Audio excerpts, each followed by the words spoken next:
Welcome to the back room. Relax, unwind, and let our soothing gangster bedtime stories guide you into calm and peaceful sleep. Here, we tell the quieter side of history, the childhoods, ambitions, and lives of legendary gangsters, without focusing on violence. As you settle in, share with us in the comments where you're listening from, what time it is right now, and one good thing that's happened to you today. We'd love to hear from you. If you enjoy our stories, please like this video to support the channel and subscribe so you never miss a new upload. Your encouragement helps us bring more mafia bedtime stories to life. Now close your eyes, feel at ease, and enjoy tonight's story. Wishing you peace and the sweetest dreams. It was the kind of cold that didn't just press against the skin, it slid through it. The air in Chicago that night carried a sharpness, a crystalline edge that made every breath feel like a secret stolen from the frost. Winter had claimed the city in full, laying its weight across rooftops and along the narrow veins of cobblestone alleys. The snow didn't fall so much as it drifted slow, deliberate, as though even the sky had decided to move cautiously. Street lamps, their glass domes fogged with condensation, glowed with a faint amber haze. Their light was too soft to reach the ends of the street, and so each pool of illumination became its own small island, separated by darkness. In those dark stretches, the city seemed to hold its breath. There were no streetcars clattering down the tracks, no vendors shouting from corners. The occasional crunch of footsteps on icy pavement carried far, stretching out in the silence like an unanswered question. Somewhere faint, muffled a trumpet played. The sound didn't pierce the stillness so much as curl into it, winding around the corners like smoke from a cigarette. It came from a basement speakeasy tucked behind a door marked with nothing more than a hand-painted number. Inside, the music would be warm and alive, glasses clinking against mahogany counters, the low murmur of voices rising and falling with the rhythm. But out here, in the brittle air of the street, the jazz seemed like a memory playing back on a gramophone left running after the party had ended. A figure moved into view. He was tall enough to stand out and broad enough to make the shadows hesitate. Around him, a long wool coat trailed behind his steps, brushing against his shoes with each measured stride. The brim of his fedora cast his face in half light, a shadow cutting across his eyes, like a line drawn in deliberate secrecy.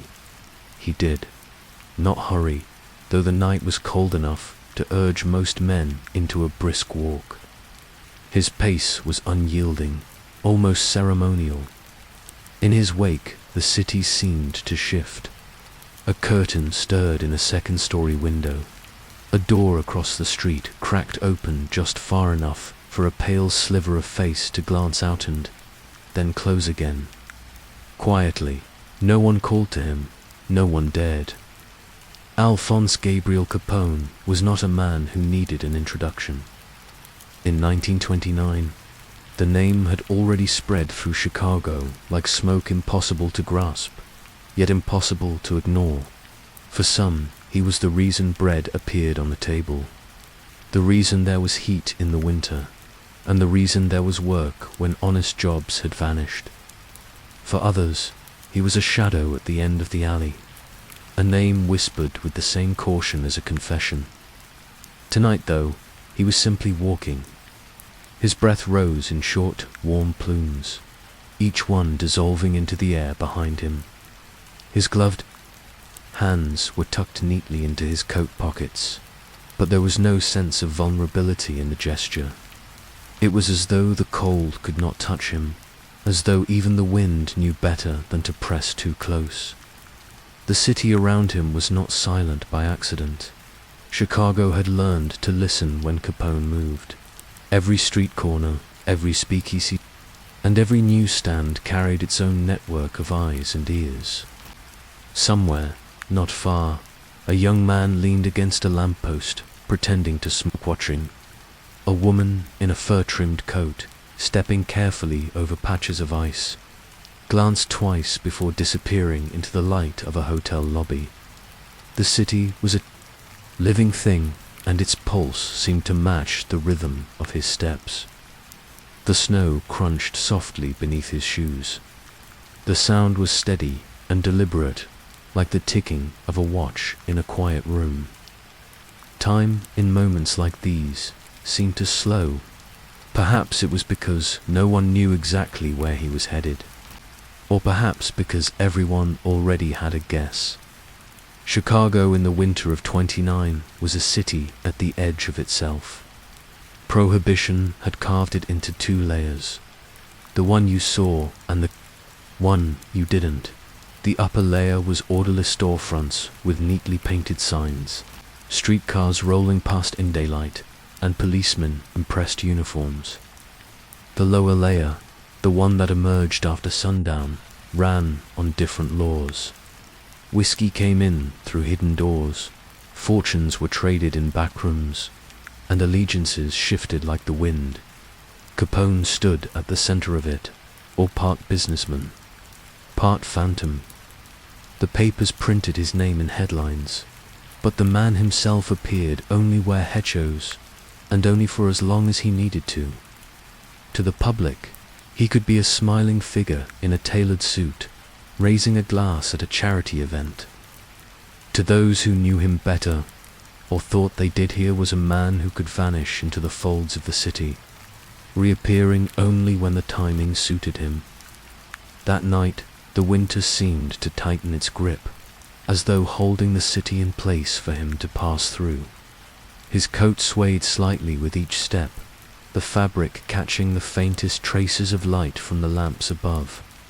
Somewhere behind him, a motorcar's engine hummed to life, but it did not follow. It waited up ahead, the street bent into shadow. He walked into it without pause. The darkness wrapped around him easily, as though the night itself had been expecting him. The faint trumpet from the speakeasy faded, replaced by the low moan of wind between buildings. It was the kind of wind that made shutters rattle against brick, the kind that made you think of doors closing sometimes softly, sometimes not. It said that a city remembers its moments of fear. Years later, people would recall certain nights, without needing a date, describing instead the sound of their own footsteps and the way the air seemed to still. This was one of those nights. Even those who didn't see him knew he was out there, figure moving through the heart of the city, carrying with him a weight that could shift the balance of power with a single word. And yet, there was another truth. Capone was not all shadow and menace. Those who worked closest to him spoke of his loyalty, his protectiveness toward family, and his generosity toward those who had earned his trust. He could be warm in conversation, even charming. In photographs, he often smiled, not the cold, tight-lipped smile of a politician, but the open grin of a man who knew he was in control. This duality, the man who could terrify a room and also command its laughter, was part of what made him impossible to ignore. Chicago did not merely live under his influence, it lived in response to him. Every decision, every dalliance, and every unspoken agreement was made in the shadow of his presence. On that winter night in 1929, as the city held its breath, Capone's figure receded into the darkness at the far end of the street. The snow absorbed the sound of his steps until there was nothing left but the hum of a distant street lamp and the faint rattle of a loose shutter. Somewhere, in a room no one would see, a meeting was about to begin. Somewhere else, a man was deciding whether to open his door or keep it bolted. The night was full of choices, most of them small, but all of them orbiting the gravity of the same name. The city exhaled slowly, cautiously, as though aware that the next breath might have to be taken more quietly. Because, in Chicago, in 1929, when Alphonse Gabriel Capone walked through the streets, even the winter knew when to be still.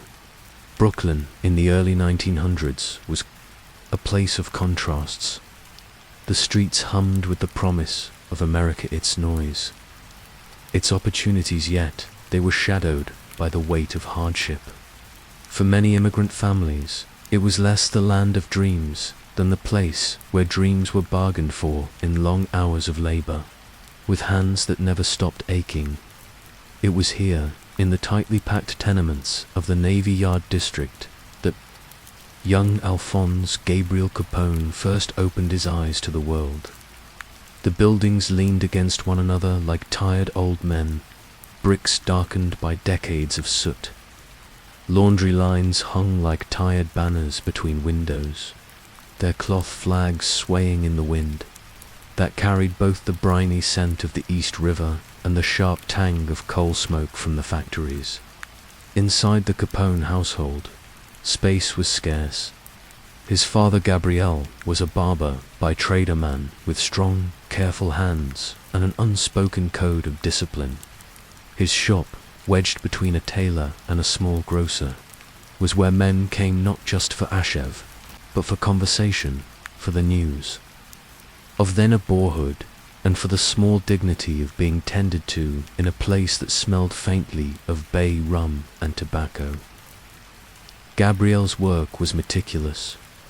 He believed that if a man's appearance was cared for, his spirit could endure whatever the streets demanded of him. His mother, Teresa, ran the home with a quiet but formidable strength.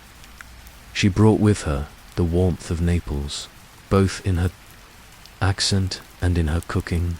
The scent of fresh bread often filled their small kitchen, mingling with the slow-simmered aroma of tomato sauce that seemed to anchor the air itself. For Al, those smells were the language of comfort, an unspoken reminder that no matter how harsh the world outside could be, there was always a place where the table was full and the hands around it were familiar. The streets outside told a different story. Brooklyn was alive, but it was a restless kind of life. Vendors pushed carts laden with fruit, shouting prices over the din of trolley bells and horse hooves. Children darted between wagons, their laughter mingling with the curses of drivers. Fights broke out and ended quickly, as if they were just another part of the day's rhythm. The neighborhood taught its own curriculum, one of quick reflexes, sharper tongues, and the ability to tell friend from foe in the space of a glance. Al Capone was not the only child in the Capone family, far from it. In a home of 9 children, attention was a shared commodity. The brothers often moved in a loose pack through the neighborhood, their alliances shifting as quickly as the games they played in the street. There were stickball matches that turned into shoving matches, and shoving matches that turned into grudges lasting weeks. Al learned early that respect was something you had to claim and then defend. School, for him, was a place of mixed lessons. He attended public school 133, where immigrant children from Italy, Ireland, and Eastern Europe sat shoulder to shoulder. The English came slowly, often tangled with the dialects of home, but Al was quick to adapt. He was clever, not always in the way teachers valued more, in the way that he could read a room, spot a weakness, or diffuse trouble before it found him. And when trouble did find him, as it often did, he was just as quick with his fists. It was in these years that the seeds of his street smarts were sown, not from any formal education, but from watching the older boys who ruled the corners. They were the ones with sharp hats and sharper smiles, who seemed to always have a few coins in their pockets when others had none. Some worked small-time rackets for the local gangs, running errands, delivering packages, collecting debts. To a boy like Al, they seemed untouchable, a little dangerous. and entirely self-made.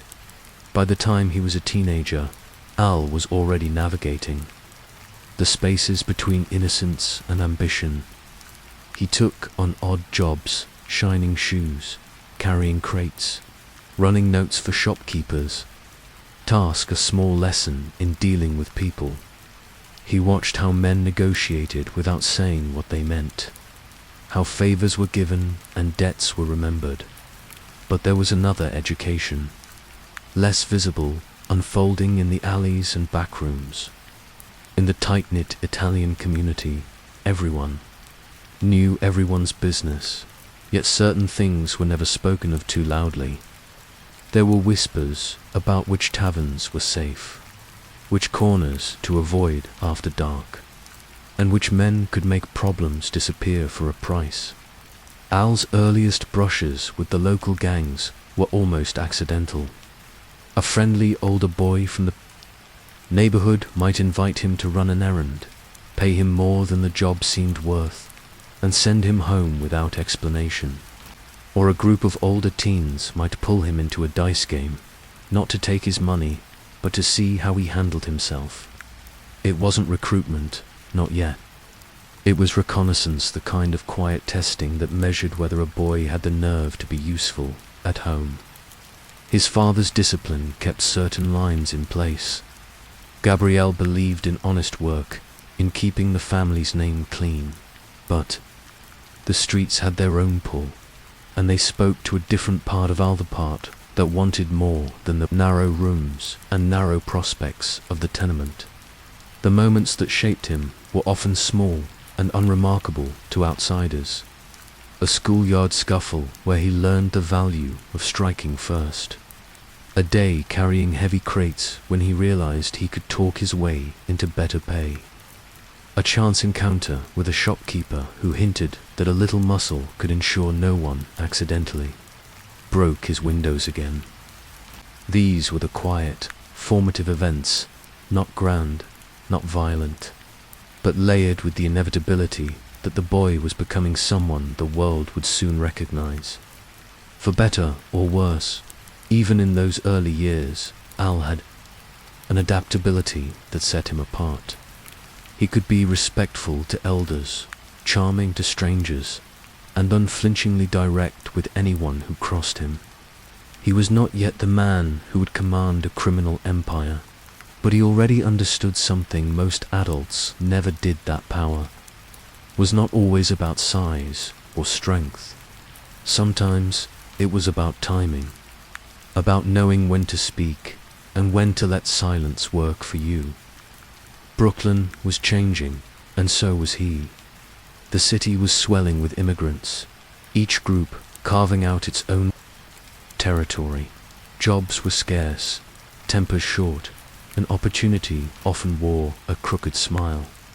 In that environment, survival meant more than keeping your head down. It meant learning to lift it at just the right moment, to let the world see you and know you couldn't be ignored.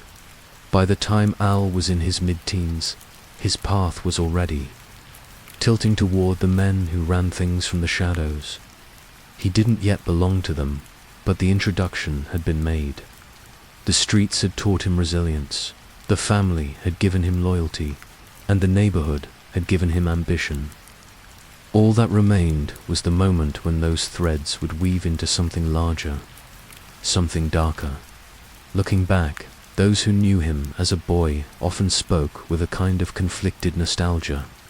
They remembered his grin, his quick wit, his readiness to lend a hand. But they also remembered the way he carried himself, as if the narrow Brooklyn streets were already too small to contain him. And perhaps they were. The streets of Brooklyn had always been a stage, a place where men played roles they were never formally given, where the script was written in whispers and erased in blood. By the time Alphonse Capone stepped into his teenage years, he already understood that in this theater, survival depended on knowing when to speak, and when to simply watch. It was during this period, the fragile years between boyhood and manhood, that Capone's path began to shift. The tenements and schoolyards that once felt like his whole world now seemed too small, too predictable. Around him, the city was changing. Prohibition loomed like a storm cloud on the horizon, promising both chaos and opportunity. The streets buzzed with a new kind of electricity, one that crackled behind locked doors and shuttered windows. Capone first heard the name Johnny Torrio, the way one hears about a distant, respected figure, a man whose influence seemed to stretch beyond the neighborhoods he walked. Torrio was older, refined in a way most street toughs could never manage. He didn't waste his energy on petty scraps or flashy threats. He was the kind of man who could sit in a dimly lit room and, with a single nod, change the fortunes of everyone inside. Their first meeting wasn't dramatic. There were no tense introductions or sudden bursts of recognition. It was arranged quietly, through mutual acquaintances who had seen potential in the young Capone. Torrio was working in Brooklyn at the time, running gambling dens and keeping an eye on the expanding opportunities that came with the government's new ban on alcohol. When Capone entered that smoky back room, the air was thick with the scent of cheap cigars and spilled whiskey. Men spoke in low voices, their words meant for specific ears only. Torrio sat at the far end of the table, a faint smile resting on his face, his hands folded neatly in front of him. He studied Capone without speaking for what felt like a long time, a silence that was both a test and an invitation. Capone learned quickly that Torrio valued three things above all: loyalty, patience, and intelligence. Violence was a tool, but a crude one, to be used sparingly and with precision. Torrio's real skill lay in strategy. He understood people and understood that their fears and ambitions were the true levers of control. Capone watched and listened. He noticed how Torrio could diffuse tension with a joke, how he could make a man feel important one moment and entirely dependent the next. It was an education no school could provide, one that taught Capone the mechanics of power without ever naming them. The city itself became a classroom. The taverns, now operating behind false storefronts. The narrow alleys where deliveries were made in silence. The parlors where cards were dealt and debts were remembered. In these spaces, Capone learned the delicate balance of risk and reward. He learned the value of information, how a single overheard conversation could be worth more than a fistful of cash. He also learned discretion. Torrio made it clear. A man who talked too much, even to friends, was a man who wouldn't last long. Capone began speaking less, allowing others to underestimate him. In a world where so many were eager to prove themselves, his restraint became a quiet advantage. But the apprenticeship wasn't without its tests. Torrio would send him on small assignments, nothing too risky, but enough to gauge his reliability. Sometimes it was delivering a message, sometimes escorting a shipment through unfriendly territory. Capone approached each task with the same care, knowing that one mistake could close doors forever. The nights were the most instructive. In the dim glow of gas lamps, he would watch as deals were struck, fortunes decided in the span of a handshake. The sound of coins spilling onto a table, the sharp scratch of a pen on paper, these were the sounds of an empire being built. Bootlegging was more than just moving alcohol. It was an intricate dance of supply, demand, and deception. Torrio explained. The networks, the distilleries hidden in basements, the truck drivers who doubled as smugglers, and the police officers whose silence could be bought. Every bottle that made its way into the city carried a trail of favors and debts. Capone's role in these early operations was small, but the lessons were large.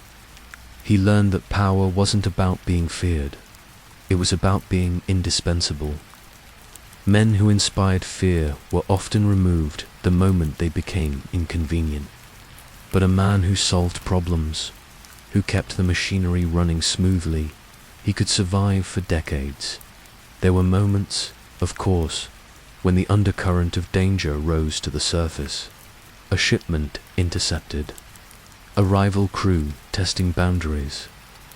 In these moments, Capone saw the other side of Torrio, the part that could act decisively, even ruthlessly, when the situation demanded. But even then, the violence was measured, never careless. Capone began to emulate that restraint. He carried a knife, and later a pistol, but used them rarely. His real weapon was his ability to read a room. He could sense when a man was bluffing, when a promise was hollow, when a threat was real. This instinct, honed in the quiet hours between action, would become one of his defining traits. Brooklyn during Prohibition was a place of contradictions. On the surface, the law was clear. Alcohol was banned. But beneath that veneer, an entire shadow. Economy thrived. Ordinary citizen shopkeepers, dock workers, even churchgoers became customers in this underground trade. It blurred the lines between criminal and civilian, creating a world where almost everyone was complicit. Capone understood that this complicity was the glue holding the system together. The law might call it illegal, but to the people in these neighborhoods, it was simply business. And in business, trust mattered more than morality. As months turned into years, his responsibilities grew. Torrio began including him in conversations about expansion, about moving operations beyond Brooklyn. Capone's opinions were not only heard, but sometimes acted upon. It was a subtle shift, but one that marked his transition from errand boy to trusted associate. He still remembered the first time Torrio handed him an envelope thick with cash. Payment, not for labor, but for judgment. "You've got a good head, kid," Torrio had said, tapping the side of his own temple. "Don't waste it trying to be the toughest guy in the room. Tough guys don't last. Smart guys do." That advice stayed with him. He began to see the street brawlers for what they were: distractions, burning bright and fast before vanishing. Capone was playing a longer game, one that required patience and the ability to see 2 or 3 moves ahead. By the end of his apprenticeship, Brooklyn was no longer the center of his ambitions. The city had been a crucible, shaping him in ways he would only fully understand years later. The lessons learned in those smoky rooms and silent alleys would follow him into Chicago, where the stakes and the rewards would be far greater. For now, though, he remained in Torrio's shadow, and in that shadow he found not obscurity, but protection. He had time to refine his craft, to watch the patterns of power shift and realign. Time to prepare for the moment when he would step into the light, not as a follower, but as a man ready to lead. The streets outside were restless, humming with the tension of a city caught between law and desire. Somewhere, a truck rattled past, its cargo clinking softly under the weight of glass bottles. Capone watched it disappear into the night, knowing that every bottle carried a story and that one day many of those stories would begin with his name. The train pulled into Chicago's LaSalle Street station with a metallic groan, the steam from its engine curling into the cold morning air. It was 1919, and Al Capone stepped down onto the platform with a battered suitcase in one hand and a weightless sense of possibility in the other. The city before him was alive in a way Brooklyn had never been: bigger, louder, richer, and somehow more dangerous. Johnny Torrio had paved the way. A letter had arrived weeks earlier, written in Torrio's tidy, deliberate script. telling him that Chicago was a city of opportunity if you knew where to look. Torrio had been careful with his words. He never mentioned bootlegging, never spoke openly of rackets or politics, but Capone understood what was meant between the lines. Outside the station, the city's noise was a living thing. Horses clattered on the cobblestone streets alongside the low growl of motor cars. The wind carried the mingled scents of roasting chestnuts from street carts, acrid smoke from factory chimneys, and the faint perfume of wealth drifting from the hotel district. Men in bowler hats strode with purpose, their coats buttoned tight against the wind, while newsboys called out headlines about strikes, elections, and the rising tide of prohibition. Torrio met him at the corner in a dark overcoat, a neat fedora, casting a shadow over his sharp eyes. He spoke with that calm authority Capone had admired from the beginning, the voice of a man who never needed to shout to be heard. "Welcome to Chicago, kid," he said. "You'll find it's not a city that asks for your permission to change you." The two men walked together through streets that seemed to pulse with ambition. Storefronts glowed with electric light, and behind their glass windows, goods from all over the world were displayed in neat, tempting arrangements. But Torrio didn't lead him toward the public face of the city. Instead, he guided him into neighborhoods where the sidewalks narrowed. The air grew heavier, and the rhythm slowed. This was the Chicago beneath the headlines, the one that ran on deals whispered in back rooms and sealed with a handshake, over a glass of something you weren't supposed to drink. It was a year before the Volstead Act would make prohibition the law of the land, but Chicago was already leaning into its thirst.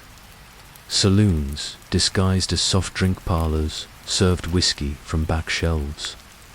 In the basements of hotels, carefully locked doors opened into rooms thick with cigar smoke, where men in three-piece suits played cards under the yellow light of a single bulb. Torrio introduced Capone quietly, never pushing him forward too soon. "This is Al," he would say, letting the man's presence do the rest. Capone was careful with his words in those days. He didn't force conversations. He listened. He watched the way hands moved during a negotiation, the way eyes darted when numbers were mentioned, the way silence could be as persuasive as any argument. Chicago, he discovered, was a city of masks. The same alderman who condemned vice in public could be found in a private club later that night, laughing over champagne with men whose fortunes depended on the very vices he denounced. Deals were rarely written down.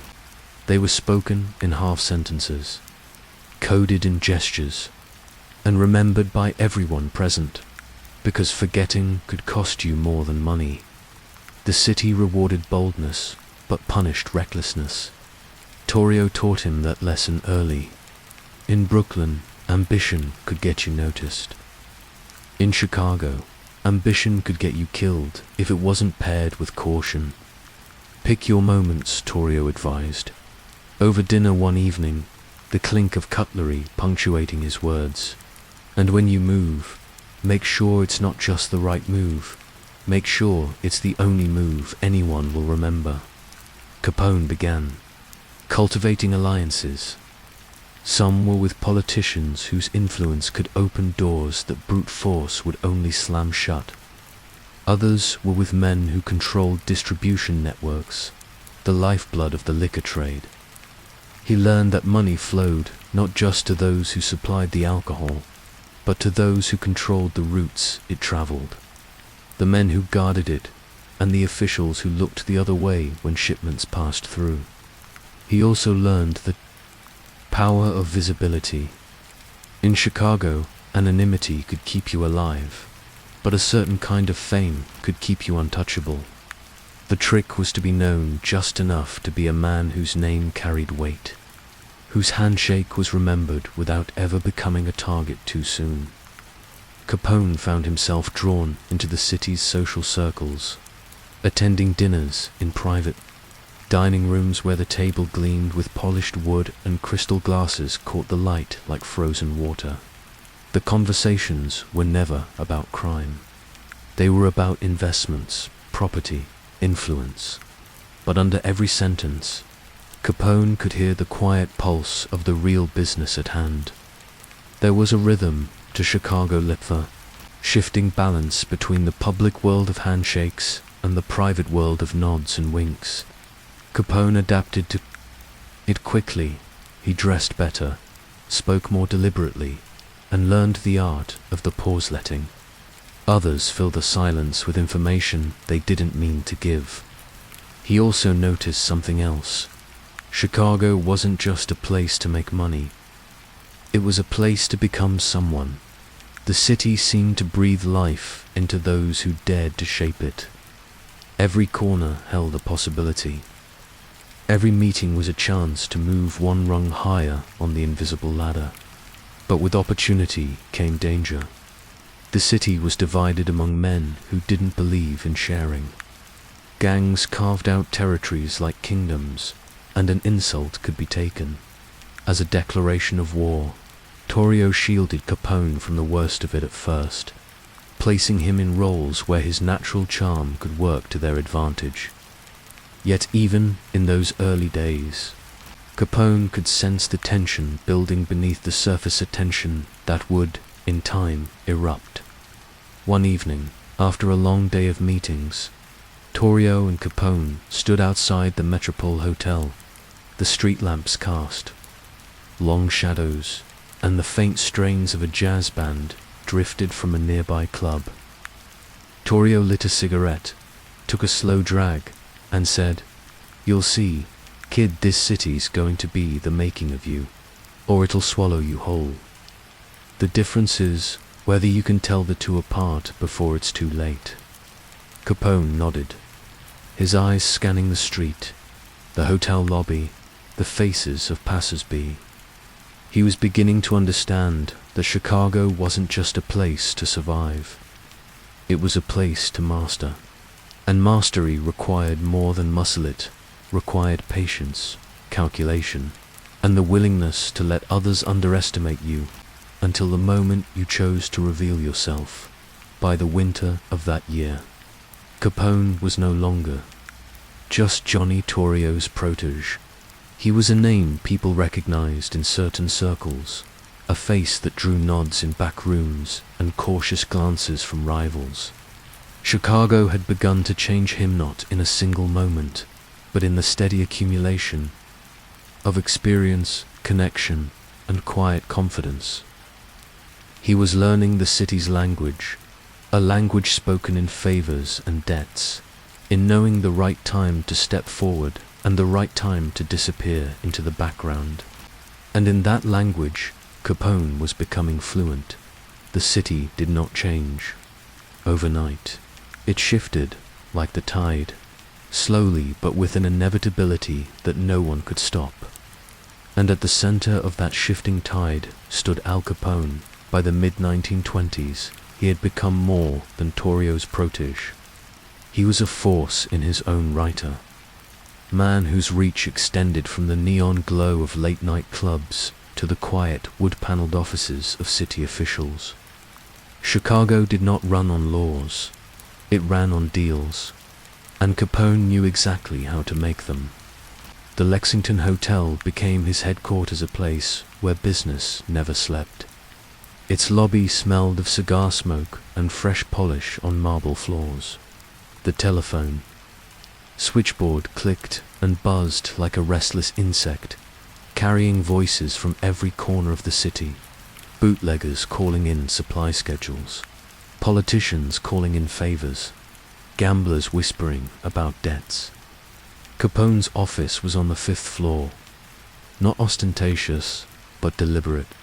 The desk was wide, the leather chair deep, the blinds always half drawn. Visitors rarely sat for long.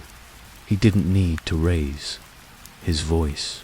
His presence alone was enough to shift the air in the room.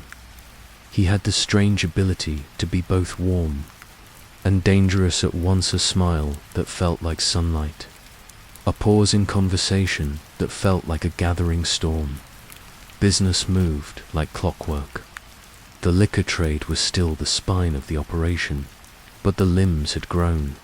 Gambling houses, brothels, and protection rackets. Capone didn't just control supply. He controlled the rhythm of the city's vices.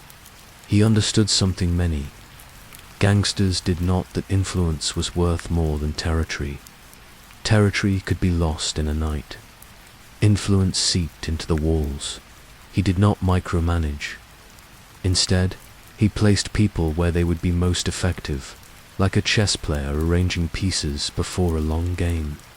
He knew who could be trusted to guard the cash drops, who could run the nightclubs without attracting unnecessary police attention, and who could be the face for certain deals when his own would draw too much heat.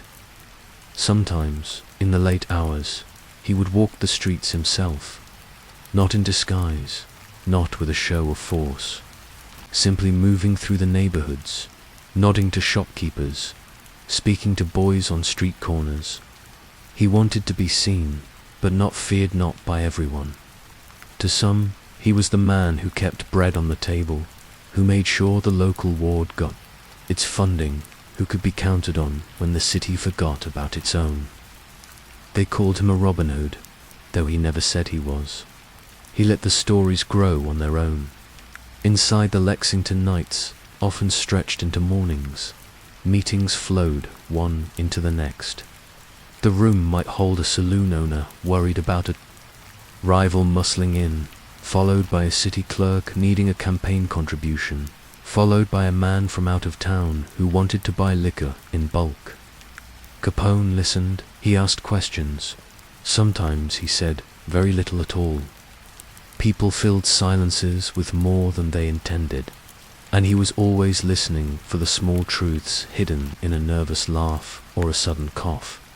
When a problem arose, he preferred to solve it without spectacle. Violence was a last resort, because he feared it, but because it was inefficient. The true mark of control was when trouble never reached the streets, when it was handled in a quiet conversation in the back of a bar, when the only record of it was the faint clink of glasses and a handshake before dawn. But Chicago was not a city that stayed calm for long. Other gangs were building their own networks. Rival bootleggers watched his expansion with unease. Police officers took bribes from more than one source. It was a delicate balance, one that required constant adjustment. A single misstep could send the entire arrangement into chaos. Capone's charisma was his shield. He could walk into a room of enemies and leave with the beginnings of a deal. He could talk to a newspaperman for an hour and see the next mornings. Story cast him not as a criminal, but as a misunderstood businessman. He cultivated the press deliberately, giving interviews in which he spoke about providing for the people, about being a product of his environment. The public, already suspicious of Prohibition, found the narrative easy to accept. Still, there were nights when the weight of it all pressed in, when the noise of the city felt like it was echoing inside his skull. He knew that every man in his position had an expiration date. It wasn't a question of if only when, but he had no intention of letting that day come soon. At parties, he could be generous to the point of excess. Bands played until sunrise, tables overflowed with food, bottles were opened as though they would never run out. These were not just indulgences, they were performances. Every guest left with a story about Capone's charm, his hospitality, his ability to make them feel like the most important person in the room. These stories traveled farther than any threat could. Behind closed doors, strategy was constant. Meetings with accountants to track the flow of money through dozens of businesses, both legitimate and otherwise. Conversations with lawyers about loopholes in city ordinances, whispered instructions to trusted lieutenants about which politicians to back in the next election. He understood that power was not about the loudest display, but about making sure the right gears kept turning in the background. The streets around the Lexington became his territory in an unspoken way. People walked differently there. Merchants kept their stores cleaner. Even the air seemed to carry a certain order, as though the chaos of Chicago paused for a block or two out of respect or caution by the time the decade reached its midpoint. Capone's network was as much a part of the city as its elevated trains or its smoky skyline. To dismantle it would have been like trying to pull the steel from a building without collapsing the structure entirely. And in the stillness of certain nights, when the last meeting was over and the telephones finally stopped ringing, Capone would sit back in his chair, listening to the hum of the city outside. It was not a peaceful sound, but it was his. Chicago moved to his rhythm now, and for a man who had once been a street corner kid in Brooklyn, that was an empire worth every calculated risk. It was February 1929, and winter had its grip on Chicago. The air hung cold and brittle, turning every breath into a cloud that lingered for a moment before fading into the grey. Streets were lined with snowbanks that had turned hard and dirty from weeks of passing traffic. Ice clung to the gutters, and the wind that swept between the brick buildings carried with it the smell of coal smoke and damp stone. On the morning of the 14th, the city woke to the usual hum of commerce shopkeepers unlocking doors, the streetcar rattling over rails, but something else moved beneath the surface. In certain corners of the city, the day began not with routine chatter, but with whispers. In the speakeasies, where men nursed their first drinks before noon, voices dropped to a murmur. In the back rooms of cigar shops and the shadowed booths of hotel lobbies, people leaned close to one another, speaking in fragments, as though even walls had ears. What happened that morning in a cold brick garage on North Clark Street would never be forgotten. 7 men dead. The newspapers would call it a massacre.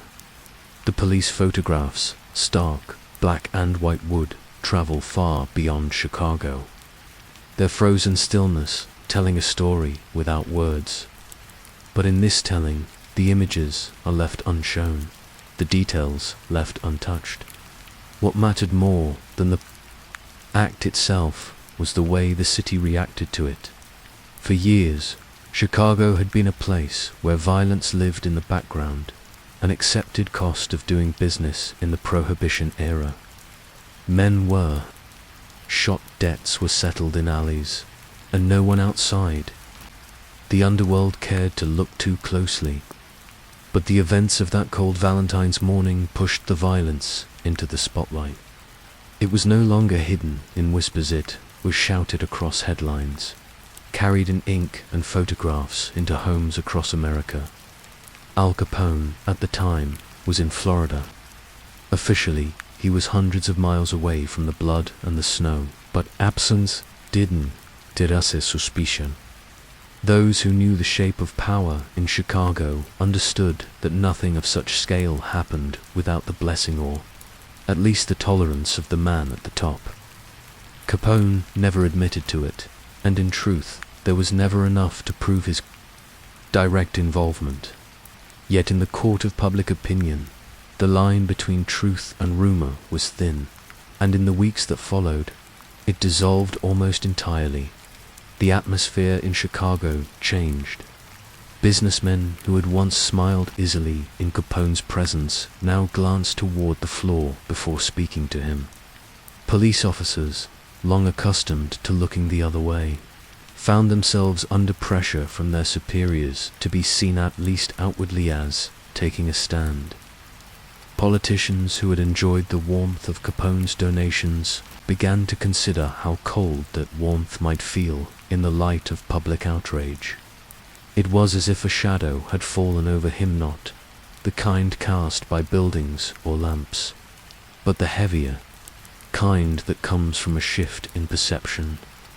In the public imagination, Capone was no longer the charming outlaw, the man who kept the liquor flowing and the jazz clubs alive. He was something darker now, dangerous in a way that could no longer be romanticized. The city's heartbeat felt different.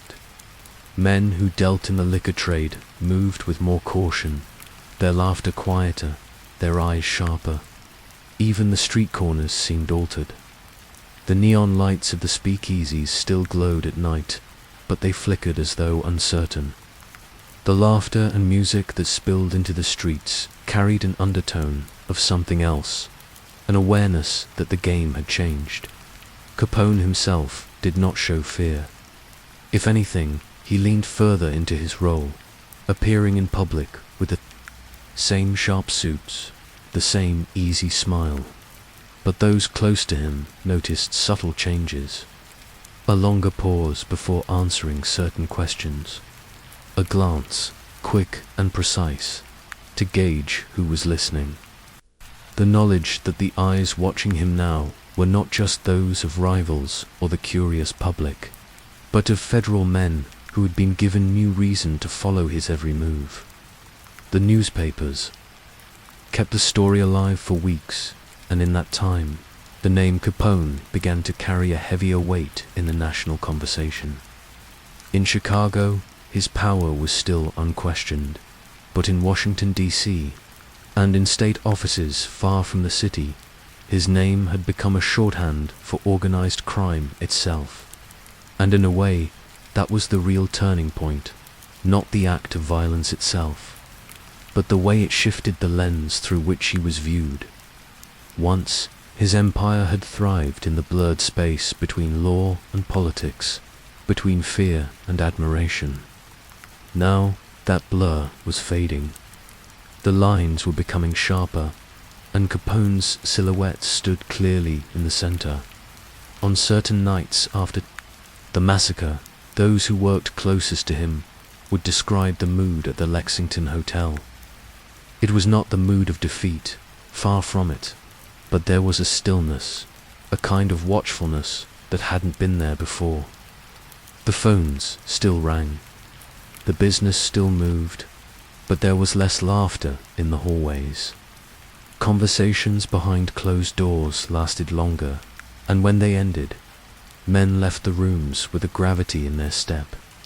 Capone was still the king of Chicago, but a king who had learned that his crown could be seen not just as a symbol of authority, but as a target. The St. Valentine's Day massacre, as it came to be known, would follow him for the rest of his life. It would be mentioned in every profile, every investigation, every whispered conversation about his rise and his eventual fall. And perhaps most importantly, it became a moment that defined the way history would remember him, not as the smiling, cigar-holding figure in tailored suits, but as the man whose name was spoken in the same breath as the word massacre. In time, other events would unfold, other arrests, other headlines, other shadows. But February 14th, 1929, remained a fixed point, a cold morning that could not be undone, a moment where the public's perception shifted just enough to set the stage for what was to come. And if you stood in Chicago in those days, in the weeks after, you could feel it in the air. You could hear it in the lowered voices, in the way strangers regarded each other with quick glances. You could see it in the stillness of certain street corners, in the careful way people chose their words. The city had always been a place where power and danger danced together. But after that morning, the music had changed.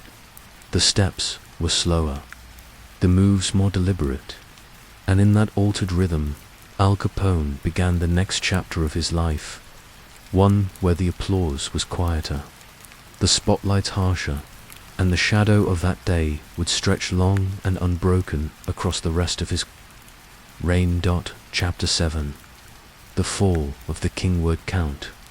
1400 it began, as such downfalls often do, not with a dramatic raid or a violent confrontation, but with quiet paperwork, somewhere in an office far removed from the smoke-filled clubs and glittering hotel lobbies of Chicago. Federal agents pored over ledgers. The sound of shuffling papers and the scratching of pens was as deadly as any gunshot. In the eyes of the Bureau, bullets and blood were secondary. What mattered were numbers, taxable income, unpaid dues, figures that could not be charmed or intimidated into silence. Alphonse Capone, the man who had navigated a labyrinth of danger for years, was not brought low by a rival's bullet, but by arithmetic. In the spring of 1930, whispers began to spread through Chicago, not about gang wars, but about investigations, federal ones. The city had grown used to the idea that Capone could weather anything. Police chiefs came and went. Judges found themselves swayed or silenced. But this was different. This was Washington watching. Capone seemed unfazed at first. To those who saw him in the Lexington Hotel, he was still the picture of composure, perfectly tailored suits, a warm smile, and that easy rolling walk that suggested he owned the very floor beneath his feet. But in the quieter moments, when the phone lines were less busy and the meetings less frequent, his mind turned over the problem. Tax evasion, of all the things. The federal building stood miles away from his base of operations, yet it might as well have been next door. Prohibition agents and accountants worked side by side, their desks stacked with receipts, witness statements, and banking records. It was a different kind of warfare, one that didn't play out on street corners, but in courtrooms. The tools were not pistols and Tommy guns, but subpoenas and sworn testimony. Still, Capone believed in his ability to maneuver. He had beaten worse odds before. His lawyers were among the best money could buy, and money, he had always believed, could solve most problems. The day of his arrest did not have the drama one might expect. There were no sirens, no sudden ambush, just a federal warrant and a short ride in a government car.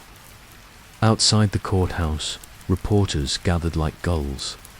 Along a pier, their voices sharp with questions.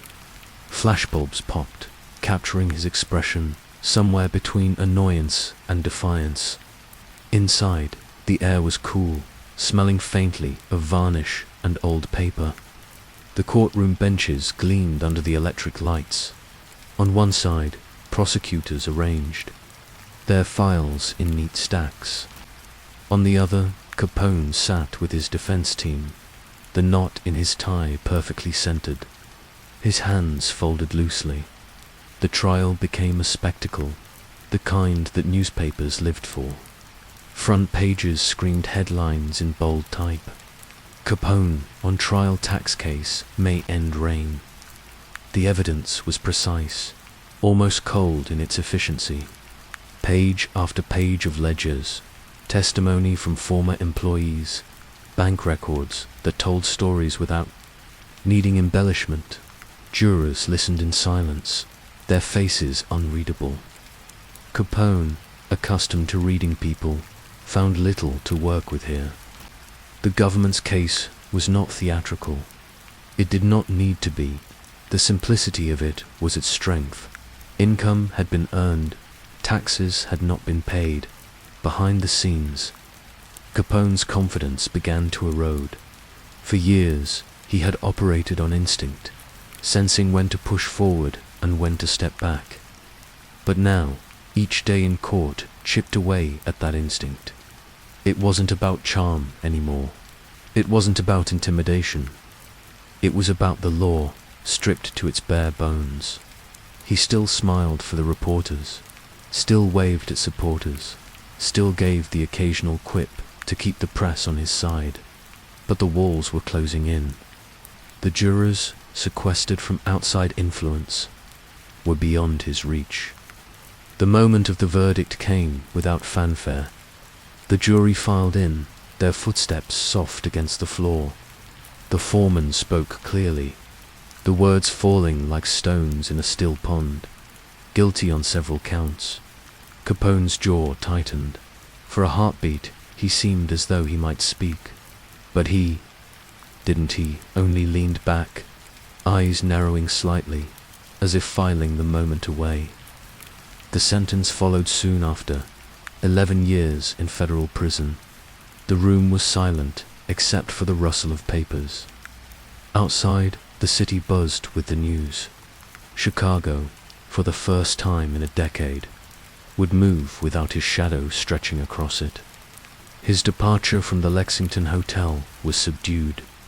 There were no farewells from the balcony, no dramatic exits, just a car pulling away into the night, taillights fading into the dark. Inside the prison system, the rhythms were different. Gone were the ringing telephones and the constant stream of visitors. In their place, clanging gates, the scrape of boots on concrete, the metallic echo of keys turning in locks. Capone adapted as best he could. He had always been a man who understood the importance of presentation, and here, too, he maintained his composure. But there was no denying it. The King of Chicago was now another inmate. Back in the city, his empire began to shift. Without his direct oversight, lieutenants jockeyed for position. Deals were made without his approval. Rivals, sensing opportunity, tested boundaries. The networks he had built with such precision began to fray. Capone received reports when he could, but the information was always delayed, filtered through layers of intermediaries. He was no longer the man who could settle disputes with a single nod or a single glance. In reflective moments, he must have considered how it had all turned. Not with a gunfight in the street, not with a betrayal in a smoky back room, but with ledgers, accountants, and the steady patience of a government that had learned it could not outgun him, but could outlast him. For a man who had thrived on control, the loss of it was perhaps the deepest wound. The newspapers followed his imprisonment closely at first. Photos of him in court were reprinted. Columns speculated on the fate of his organization.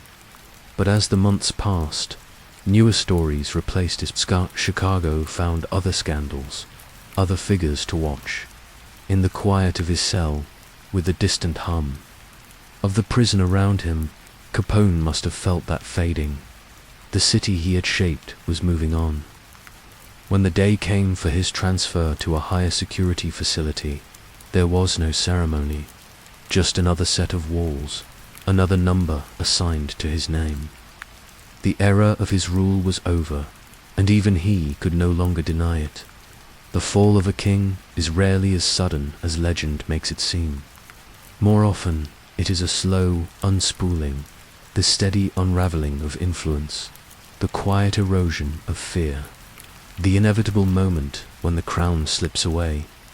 For Capone, that moment had arrived, and the man who once commanded a city now found himself walking in step with the rest, a shadow among shadows.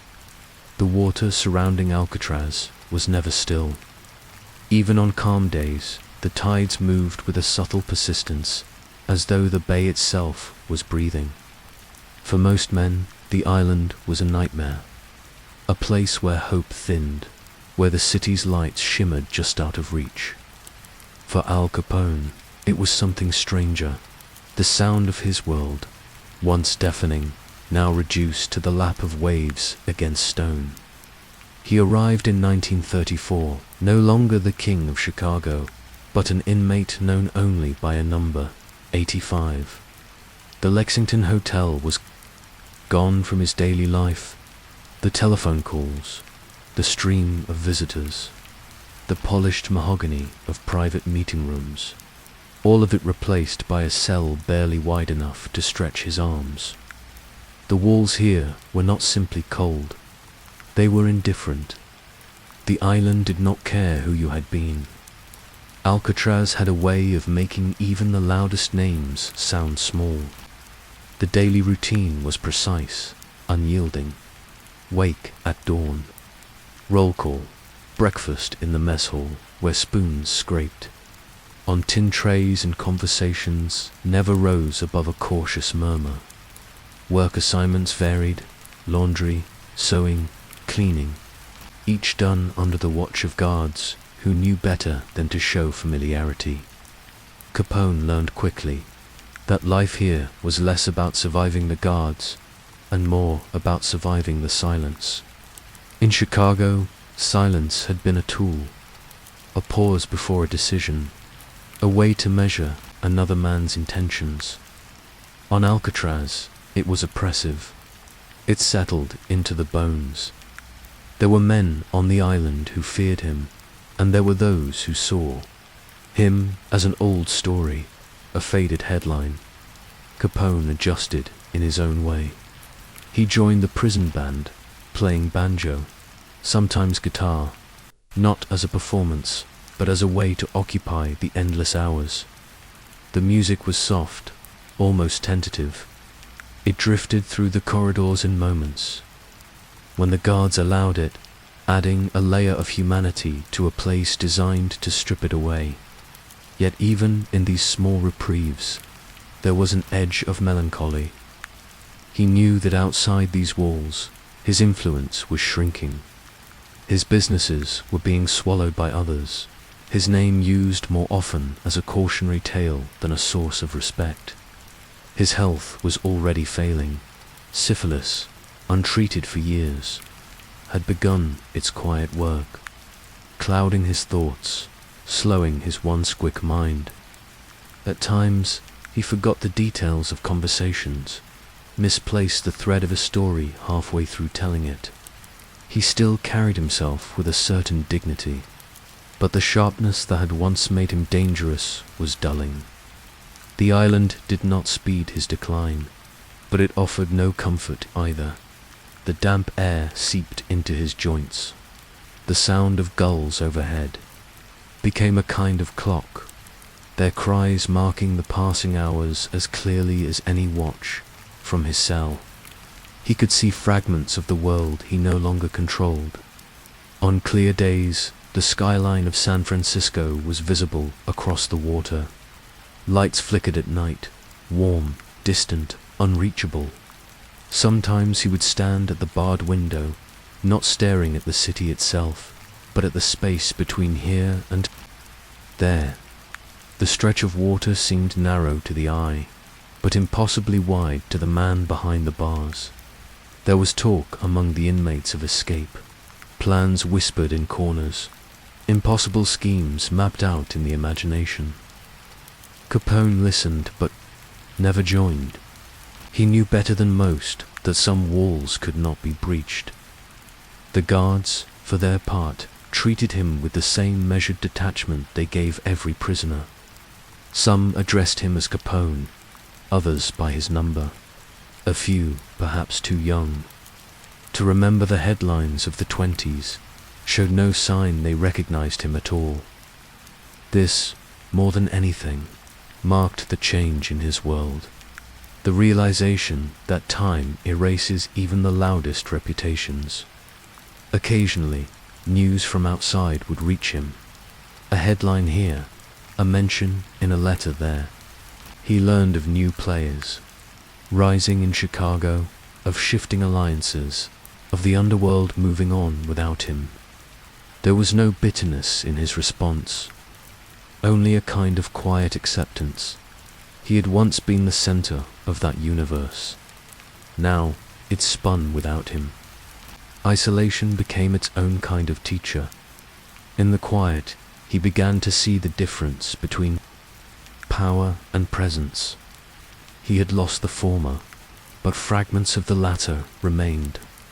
Inmates still nodded in respect, some out of memory, others out of habit.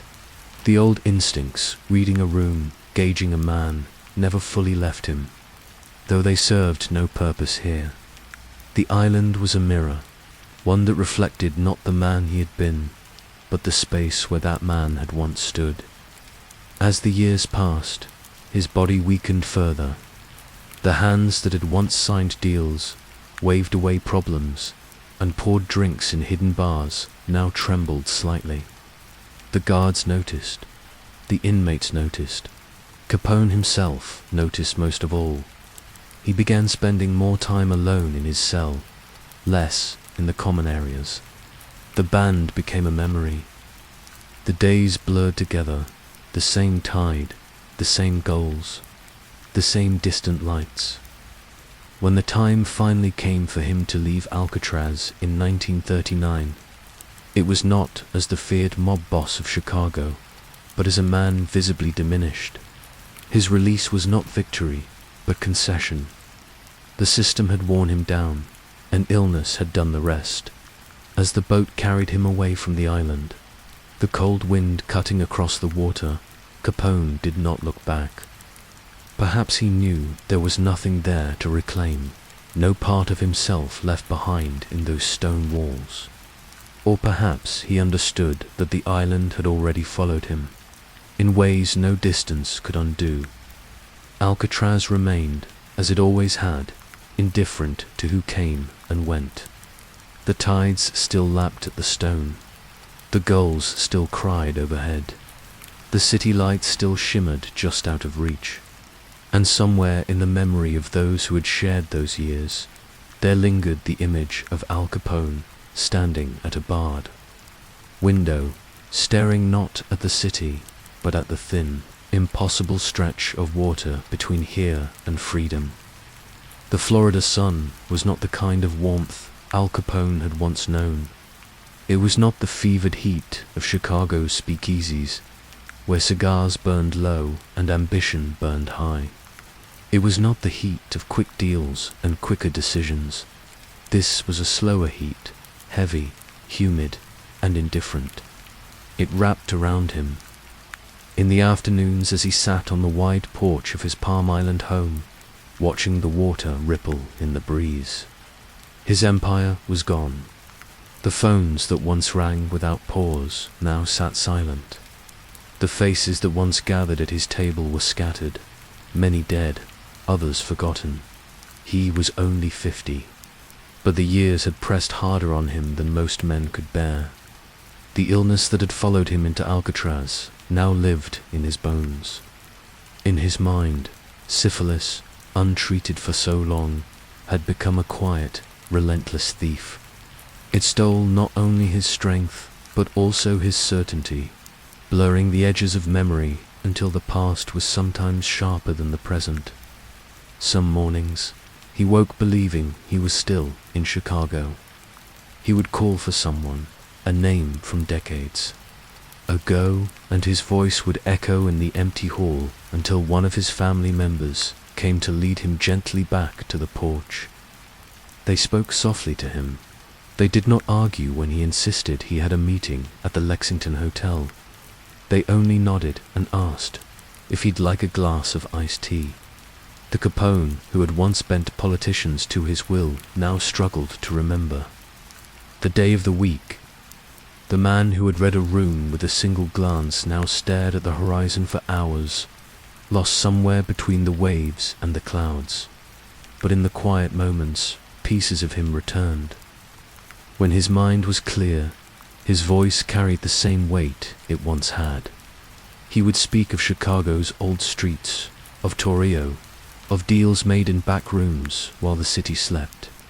His words painted pictures vivid enough for his family to almost see. Them, the polished bar counters, the dim chandeliers, the endless flow of forbidden liquor.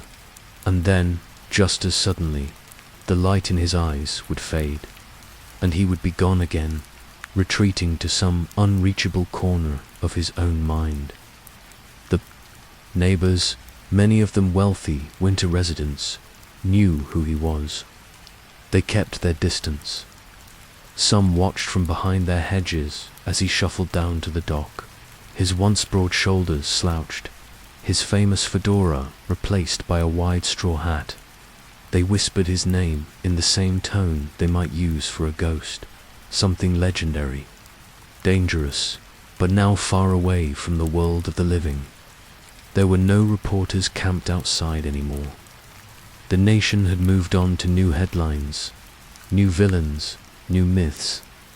Capone's name still carried power in the imagination, but here, in the warm air of Florida, it was little more than an echo. Evenings were his gentlest hours. He would sit with his wife, May, as the sun dipped low, the sky turning a bruised purple over Biscayne Bay. Sometimes music played from a radio inside, the kind of slow, romantic tunes from a time before his name was printed in every paper. On good days, he would hum along, his fingers tapping faintly on the arm of his chair. May had been with him through it all, the rise, the fall, the trials, the cells, the silence. She did not speak much about the past, not to him, not to anyone.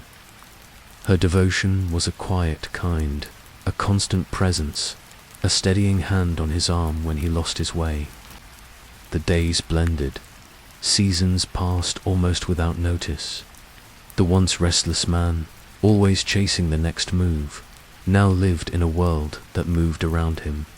And in that slowness, there was a strange kind of peace, though it was not one he had sought, nor one he would have accepted in his youth. By January of 1947, his health had declined sharply. The doctors spoke in low voices in the hallway, as if the walls themselves might carry bad news into his ears. May stayed by his side, holding his hand through the nights when fever gripped him. His breathing grew shallow, and his words, when they came, were half-formed, like fragments of dreams. On the morning of January 25th, the Florida sun rose just as it always had. Its light spilled over the bay, touched the palm trees, and reached the windows of the house. Inside, Alphonse Gabriel Capone, the man who had once ruled Chicago's underworld, slipped quietly away. The newspapers printed his death, but the headlines were smaller than they once would have been. The world had already begun turning his story into legend, into something separate from the man himself. And on Palm Island, the waves kept moving against the shore. The air stayed warm.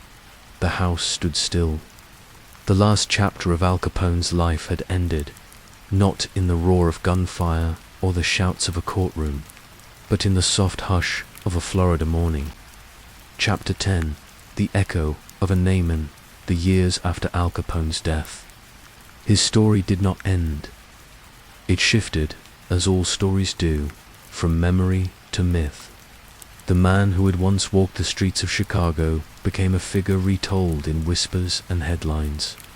His name wearing the polish of legend. Children who had never seen him alive spoke his name in schoolyards, imagining him as a giant who could not be touched. Writers found in him an endless source of drama. The rise, the fall, the courtroom, the prison. The truth, already clouded in his lifetime, became even harder to find. Some remembered him as a ruthless killer, others as a clever businessman who outwitted a broken system, and a few, those who had known him personally, remembered the private moments, a hand resting on the back of a chair, a quiet laugh, a habit of watching a room with an almost surgical attention. History has a way of sanding down the edges of a person until they fit neatly into the story we want to tell. Capone was no different. His violence was both exaggerated and diminished depending on who was speaking. His generosity was either proof of a hidden kindness or a strategic mask. No two portraits matched exactly, but each carried the same shadow. The name itself, Capone, it was a name that seemed to walk on its own, separate from the man who had once worn it. It appeared in films, in novels, in the lyrics of songs. It stood as a symbol of the gangster era, the Prohibition years when law and lawlessness danced together in the same streets. Tourists in Chicago still ask where he lived, where he drank, where he ruled. Some walk past the Lexington Hotel site, now long gone, trying to imagine the rooms where decisions were made that could change a city overnight. Others visit his grave in Mount Carmel Cemetery, leaving coins or flowers, as if seeking a favor from a ghost. The real man, the one who once sat in the warm Florida air with his wife beside him, is harder to reach. He exists in fragments: a faded photograph, a court transcript, a neighbor's memory, a half-remembered story from a grandparent.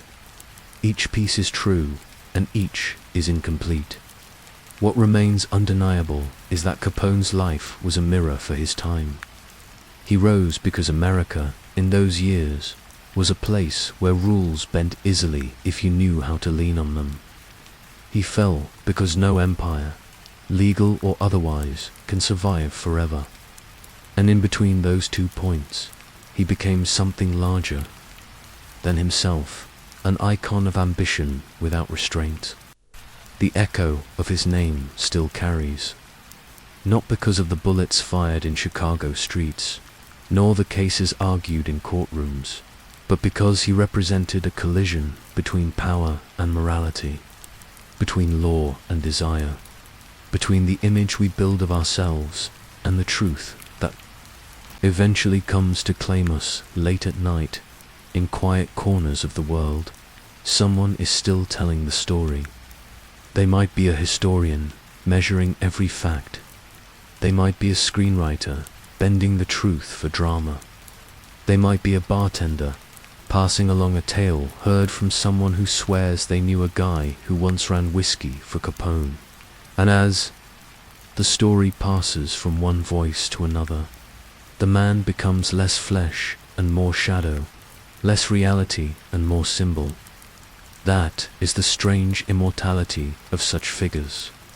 Their bodies rest, but their names walk on, sometimes louder than ever, perhaps. This is why, decades after his death, Al Capone still feels close. Not the real Capone who once fished quietly from his dock in Palm Island, but the Capone of our minds, the one in the tailored suit, leaning back in a leather chair, smiling as if he knows something you don't. It is easy to forget that this image is only a piece of him. But maybe that is the nature of all legends. They do not belong to themselves anymore. They belong to the people who tell them. And so, the story closes. The sun sets on the Chicago streets he once ruled. The lights go out in the speakeasy. The water laps quietly against the shore of Palm Island. Somewhere, far from here, his name is spoken again, not as a man, but as an idea that still walks, an echo that still lingers, a shadow that will never fully fade.